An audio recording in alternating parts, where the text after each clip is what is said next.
Boxing fans, and welcome to another European boxing news post-fight analysis. Right now we're talking Vernon Paris versus Zab Judah. Zab Judah winning this fight by TKO in the 9th. I'm going straight into this fight, and I was expecting Judah to actually lose this fight, and I was totally wrong with this one. And I've got to admit, this was supposed to be a fight where Paris shows that he was ready for the upper leagues of boxers, but he really isn't. He went out there and he got stopped in the 9th round. Judah had a lot of success early on landing either hand on Paris. He didn't actually have to worry about just landing the left or the right. He had power in both hands, and he told Paris quite early, if you want to come inside and fight me, then I'm going to make you respect my power. And he did. He did that. He landed quite early. Anyway, Paris, he just couldn't stop. He couldn't figure out Judah early on. He just couldn't get past him. Judah, credit to the lad, he was brilliant tonight. He just continued countering his man, and then he finally got the stoppage in the 9th.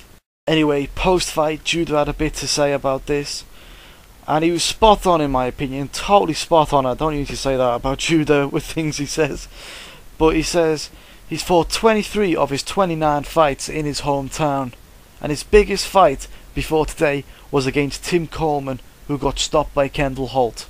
The point I'm trying to make about this is that a lot of us fans didn't take into consideration a lot of the extenuating circumstances with Paris at the time. For example, he's never stepped up to world level before, so fighting one of the best southpaws in the 140-pound division, was that a good idea when he doesn't have much to any experience with southpaws? Never mind at world level.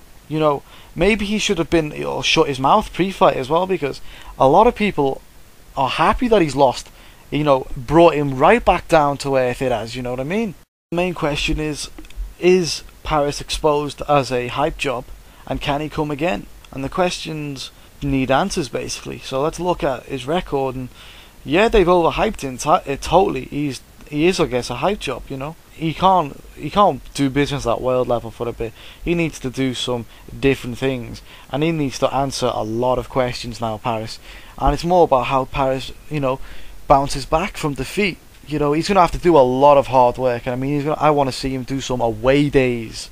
I want to see him go fight someone like Ashley Theophane in England. That would be a decent fight for him. I think he's got to fight away from home more too. He's got to prove he's not just a regional fighter.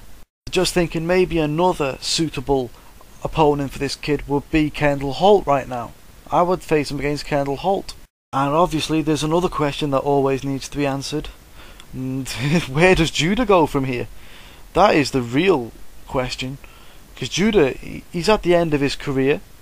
He's been beating, solid contenders, pushing on to world level for the past few years now. But whenever he's moved on to world level, he pretty much loses consecutively. He was too small to fight at 147 pounds against the bigger guys nowadays. And even now at 140 pounds, when he moves up onto the world level, just like he did against Amir Khan, he got totally outclassed. The problem is, who does he fight? If I was Judah, I'd be matching him towards Danny Garcia right now, because either way, Golden Boy Promotions gets paid, and two, it's a better fight. I think Judah's got a much better chance of beating Danny Garcia than he has of Amir Khan again. And I'm sorry, that's disrespectful, Amir Khan or Lamont Peterson. And another question that's just popped up in my mind, would Vernon Paris ever be ready for someone like Amir Khan, Lamont Peterson or Timothy Bradley? And I've got to say, based on that performance, unless he radically gets a lot better in the future, I don't think he would be ready for any of those guys. Just on a side note now, just speaking of the IBF in general making stupid fights, the IBF have literally put all of their stock, you can tell now, into Lamont Peterson beating Amir Khan again for the IBF title, because they have made Judah the mandatory now. You see, I don't see any point in making Judah the mandatory when if they expect Amir Khan to beat him. To beat Lamont Peterson, because Amir Khan's not going to fight him again. What's the point? No one wants to see that fight. I don't want to see that fight, and I'm a fan of both boxers. There'll be nothing in it. There'll be no point. It'll just be the same result again, and then Judah would lose again, and then come back against some other, young gun who he's overmatched in experience and probably power too. You know, a good fight that I would like to see, regardless though, actually I was just thinking about it, Lamont Peterson versus Zab Judah will be a good fight regardless of who's got a title or who's where and who's what. But not Khan Judah too, that would not be a good fight. Another fight I would like to see is Judah versus Timothy Bradley. That would be a good fight after Manny Pacquiao's finished with Bradley. I'll be very happy to see that fight. That would be a good fight. Except, you see, that's a good fight actually. I can see that happening too.